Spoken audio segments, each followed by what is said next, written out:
Em discurso no Fórum Econômico Mundial em Davos, Donald Trump voltou a defender a compra da Groenlândia pelos Estados Unidos, mas afirmou que não usará força militar.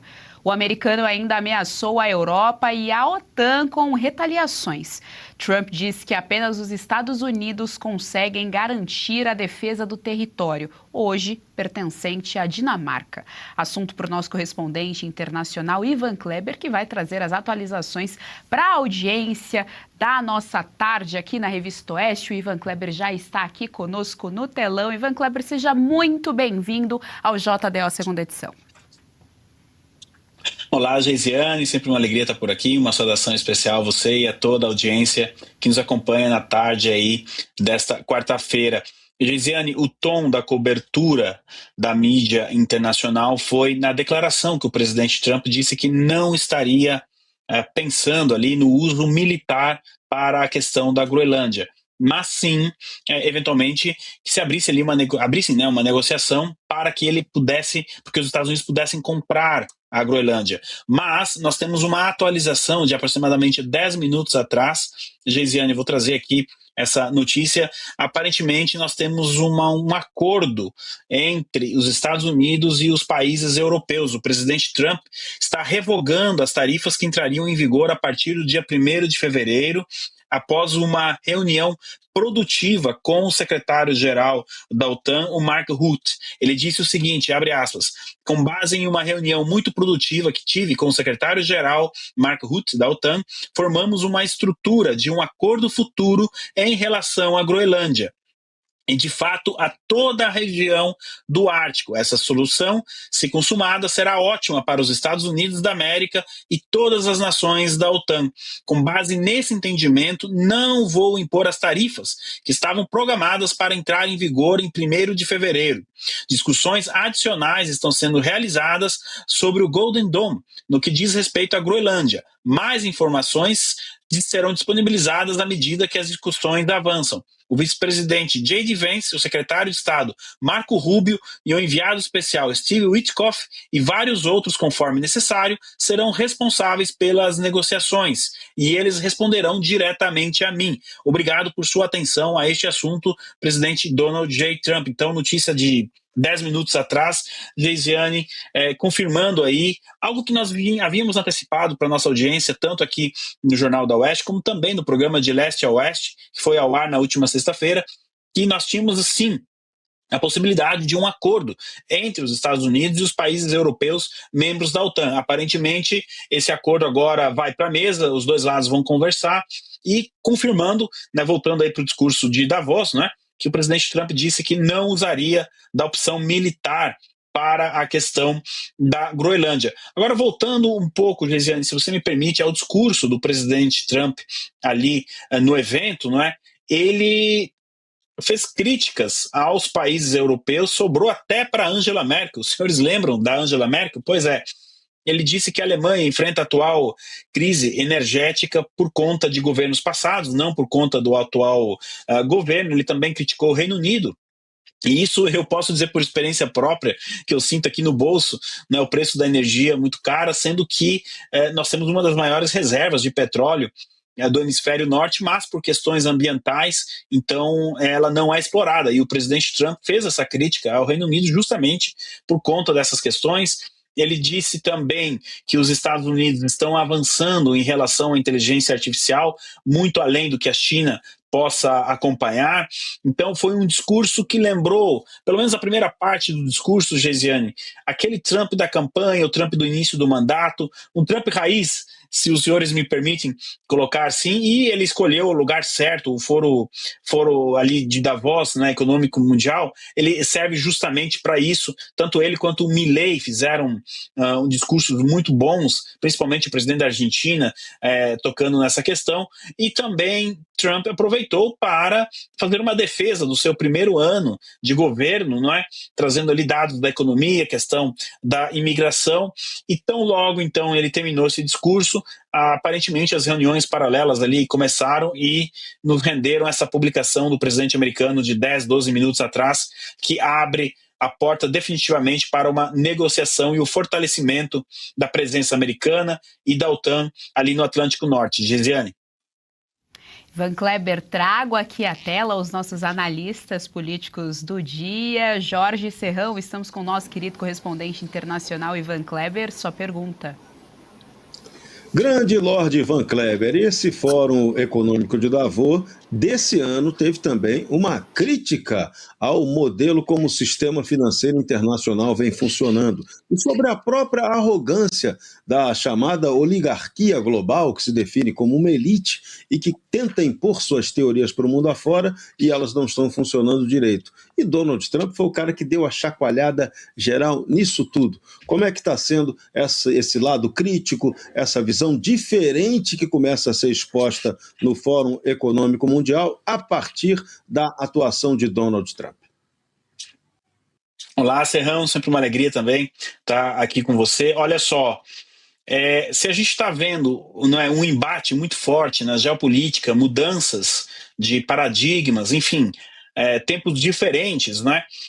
E a elite financeira global não passaria inobservado, né?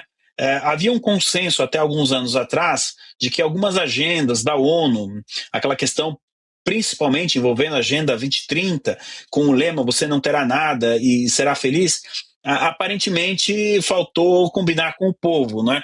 E como você disse, o presidente Trump, a eleição dele representa muito o fim dessa tentativa do não ter nada e ser feliz, né? E o palco de debate, de discussão, é justamente o fórum. Então é como se parte dessa elite global estivesse levando aí um choque de realidade, porque se lá atrás nós tínhamos o presidente Trump lá do primeiro mandato, também devemos citar aqui o presidente Bolsonaro, ele representava, né, um certo rompimento com essa questão do Fórum Econômico Mundial e dessas pautas. Hoje a gente já tem outros líderes mundo afora repercutindo e reverberando tudo isso. Eu vou falar aqui de Javier Milei, posso falar do Bukele em El Salvador, Giorgia Meloni na Itália, entre tantos outros. Então, talvez o navio quebra-gelo, os dois navios quebra-gelos ali, não é, tenham sido o presidente Trump e o presidente Bolsonaro. Agora a gente já tem mais forças políticas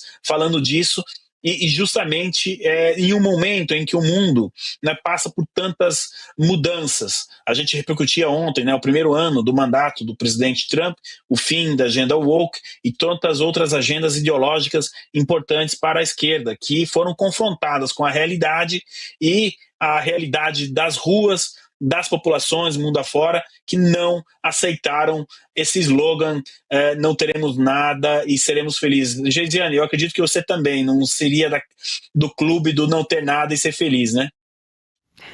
Pois é, Ivan Kleber. Doutora Kátia, nós estamos aqui com o nosso querido correspondente internacional. Sua pergunta. Boa tarde, Ivan. A gente tem visto nos últimos anos políticas migratórias desastrosas da Europa, né? Que tem admitido irrestritamente imigrantes. Por outro lado, a gente não pode deixar de observar que esses seres humanos foram, em certa medida, varridos dos seus países de origem por ditaduras como Síria, ditaduras africanas, ISIS e tantas outras. Por falar em ditadura, o que Donald Trump tem feito e pretende fazer, quais as linhas de ação para tentar cessar lá a catástrofe humanitária no Irã, né? Aquele derramamento de sangue que parece não ter fim. Como é que o presidente Trump vai agir, Ivan? Doutora Kátia, sempre muito bom também poder interagir com a senhora aqui. Olha só, nós temos duas frentes agindo ali no Oriente Médio. A primeira delas, diplomática. Esse nome que eu citei aqui, o Steve Witkoff, que é um dos principais assessores do presidente Trump, ele fez algumas declarações hoje de manhã dizendo que sim, existe um canal de diálogo com a liderança do regime iraniano e que ele prevê ali a mudança, no mínimo, da postura do regime. Então nós temos sim uma via diplomática agindo, mas por outro lado o presidente Trump ordenou, não é, o Pentágono vem executando, nós estamos observando um aumento da presença militar no Oriente Médio por parte dos Estados Unidos, muito consistente com a movimentação militar que nós vimos em junho do ano passado. O que aconteceu em junho do ano passado? Os Estados Unidos bombardearam as instalações nucleares do Irã. Então, se com uma mão, para simplificar, né, a administração Trump tenta a via do diálogo, a negociação com o regime. Por outro lado, a outra mão movimenta os navios, literalmente ali no oceano, em direção ao Oriente Médio, principal deles, o porta-aviões Abraham Lincoln. Bom, então, doutora Kátia, além dessa pressão militar, a questão diplomática, os Estados Unidos aqui conseguiram, aparentemente, um apoio muito importante da comunidade europeia. Ontem, o presidente Trump até publicou nas redes sociais uma conversa que ele teve com o presidente francês Emmanuel Macron, onde o Macron dizia, olha, podemos fazer boas coisas no Irã, o que pode ser interpretado com apoio às ações do presidente Trump naquele país. A gente tinha uma informação de bastidor da semana passada que os países europeus viam com bons olhos uma eventual ação dos Estados Unidos no Irã. E aqui, doutora Kátia, eu quero pegar esse ponto para expor talvez uma grande hipocrisia dos líderes europeus. Porque quando o presidente Trump faz algo que eles não gostam, eles vêm a público, brigam, enfim, a mídia europeia cai em cima, tudo bem. Mas quando o presidente Trump faz algo que eles apoiam, aí esse apoio fica nos bastidores, não vem a público. A mesma coisa a gente viu na questão do Nicolás Maduro. A Inglaterra, o Keir Starmer, primeiro-ministro, disse, olha, não aprovamos muito a maneira, mas não vamos derramar nenhuma lágrima porque capturaram o Nicolás Maduro. Custa dar um apoio mais incisivo, não é, a essa ação? O Nicolás Maduro é um ditador, tinha que ir lá para a penitenciária no Brooklyn mesmo. Então, talvez aí nos bastidores a gente tenha esse apoio. Eu espero que a Europa saia desse estado, desse casulo que se encontra e definitivamente apoie a questão americana ali no Irã, apoie a questão israelense, e não é nem pelos Estados Unidos, nem por Israel, mas pelos manifestantes que justamente protestam pelo fim do regime no Irã. Gesiane, eu devolvo para você. Muito obrigada, Ivan Kleber, pelas suas informações aqui no nosso Jornal da Oeste. Até a próxima. Gostou do conteúdo que viu por aqui no canal da Revista Oeste? Compartilhe e deixe o seu like.